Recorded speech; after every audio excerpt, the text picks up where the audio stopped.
Você acha que existe uma tensão racial no Brasil? Acho. E como é que ela se apresenta? Lazinho, veja bem, eu vou falar desse assunto com a maior humildade, porque eu não tenho nenhuma esperança de que a minha origem não me envenene, entendeu? Eu sou um menino branco que nasci na classe média alta do Rio de Janeiro. A minha casa tinha 5 empregados. Todos eram negros. Eu nunca tive um empregado branco, entendeu? Todos os meus empregados eram negros. O que eu conheço da cultura africana, eu conheci na cozinha da minha casa, das minhas empregadas me contando histórias.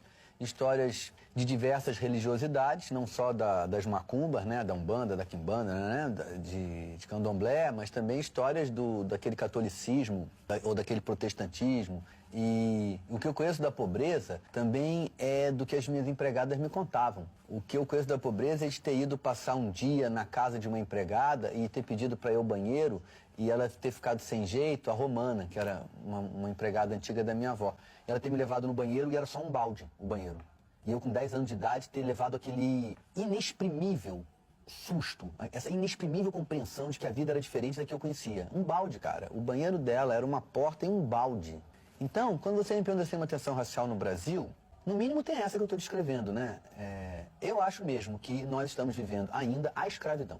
Que a escravidão teve um final burocrático e que esse final burocrático criou na sensação da nação uma ilusão de que as questões produzidas pela escravidão estão resolvidas, estão terminadas. Enquanto que eu penso que você não arranca um povo de um lugar, atravessa um oceano com ele durante 300 anos, chega aqui, você divide as famílias, mata a língua, mata a cultura, tira daquela gente tudo, faz eles trabalharem até morrer, poupa as mulheres porque elas cuidam dos seus filhos, né, dos filhos dos brancos. E uma hora, porque o mundo na Europa e nos Estados Unidos tem uma certa evolução política, então você decreta aqui o fim da escravidão e esses problemas gerados por esse comportamento europeu, ele está, então, digamos assim, por decreto sanado. Então, acho que a tensão racista de raças que há no Brasil é ainda a original, é aquela que nos funda. E eu gostaria de que tivesse um índio aqui, porque se você perguntar para um índio assim, senhor índio, o senhor acha que existe uma tensão racial no Brasil? É capaz dele capotar de rir, porque... Meu Deus do céu, eles vivem confinados em reservas. Isso aqui tudo eles habitavam, né? E eles agora vivem numa pequena reserva, né? Então existe uma enorme tensão racial no Brasil, na minha opinião. Você acredita em política social, em política afirmativa? Acredito em tudo, Lázaro. Eu acho que acredito em qualquer ação que queira isto. Eu não posso fazer uma análise específica de cada um. Se você perguntar assim, cota na universidade, eu vou ter que estudar 1 ano para te responder seriamente. Sou a favor da cota, não sou a favor da cota. Mas alguém querer, basta para mim alguém querer que haja cota, eu já sou a favor. Tá entendendo? Porque basta alguém me dizer assim, não, eu acho que é bom ter cota. Ótimo, vamos botar cota. Se der errado, melhor. Melhor, deu errado, mas fizemos, tentamos, foi por aí, andou o assunto. O pior para o Brasil é fingirmos que esse assunto não existe, fingirmos que está tudo bem, fingirmos que os bandidos que são presos não são a maioria ou pretos ou mulatos claros, aquela música do Gil e do Caetano. Mulato, quase claro, quase branco, quase preto, de mulato, aquele negócio que eles escrevem ali e que a polícia que bate nele, que prende eles também não é toda ela quase mulata, quase preta, quase mulata, quase branca.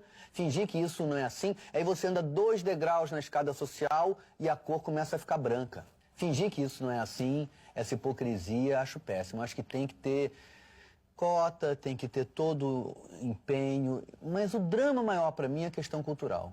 É que aceitemos a influência da cultura que se originou na África e que veio para o Brasil, que nem era Brasil ainda, para esse lugar aqui, que se encontrou com uma cultura indígena que estava aqui e que isso tudo é dominado pela cultura europeia que produziu esse encontro, isso tudo é o que nós semos.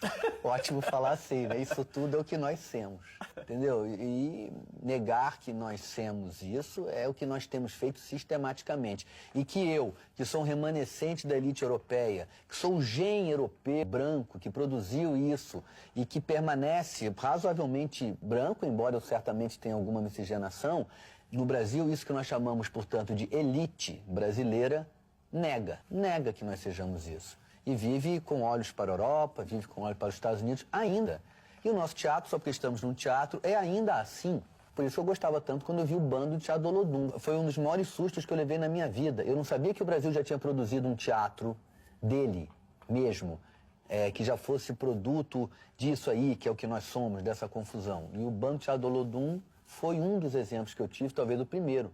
E eu falei naquela noite, falei, um dia nós ainda iremos à Bahia, não só para pular o carnaval, mas para talvez irmos ao teatro. E eu acredito nisso. Mas o seu teatro você não acha que é essencialmente brasileiro? É essencialmente branco brasileiro, entendeu? Assim como o Bando Teatro do Olodum reporta a experiência nascida na carne deles, eu reporto a minha. Eu já fiz um negro no meu teatro, eu me pintava todo de preto para fazer a opinião que eu tinha a respeito de um aspecto, de uma questão pertinente a essa questão do negro no Brasil. Eu me vesti de negro, já me vesti de mulher, eu me dou a liberdade de me vestir de tudo. Eu posso falar de qualquer assunto, mas sou eu que estou falando. Livre e prisioneiro da minha biografia. A mesma prisão que eu tenho é a minha liberdade. É ser quem eu sou. É o que me torna livre, é aceitar as minhas circunstâncias. É o que me dá liberdade de falar. E a humildade de saber que estou falando sempre a partir da minha perspectiva. Por isso que quando alguém fala comigo, eu respeito. Porque eu considero que aquela pessoa tem algo a me dizer que por ela ter vivido, eu não conheço tanto. Seja a pessoa branca, preta, seja o que for. Eu respeito, porque a experiência de vida é que autoriza a opinião, não há teoria.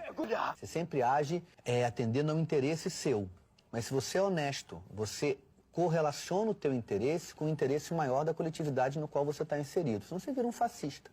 E às vezes o teu interesse diverge do interesse coletivo. Essa é a hora difícil da vida.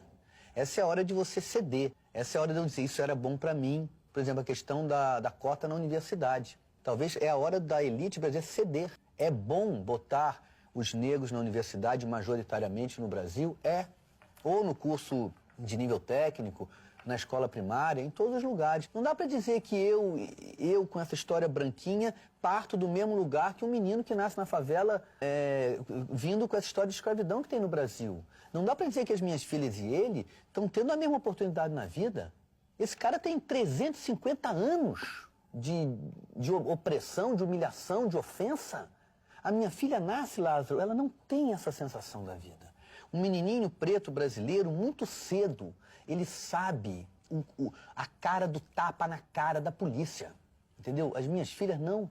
Então, na hora que chega na universidade, eu acho muito justo que se tenha que corrigir isso. Se possível, muito antes. Mas se não é possível corrigir tão antes, que se corrija pelo menos ali. Portanto, a questão da tensão racial, esse assunto ele me comove tremendamente, porque eu acho que o Brasil é isto. Você pergunta se tem tensão racial no Brasil? Só tem. É só o que tem. O Brasil só é isso. O Brasil não será nunca uma nação para todos nós se nós não aceitarmos que nós vivemos um enorme drama racial. E não é de 2 raças, é de 3. Nós temos um resgate a fazer da cultura indígena que nós teremos que fazer um dia. Senão a gente vai virar os Estados Unidos, que não fez e que virou o líder do mundo, o líder bélico do mundo. Então, quando você toca nesse assunto, eu chego a ficar desarticulado intelectualmente, que eu fico transbordado de emoção. Agora, também aceito uma coisa que você me ensinou, que para o homem nascido nessa circunstância, a questão dele ser negro não é a única, que ele participa da vida plenamente e que há 1000 assuntos que interessam a ele que não estão, digamos assim, diretamente ligados ao fato dele ter nascido nesta circunstância.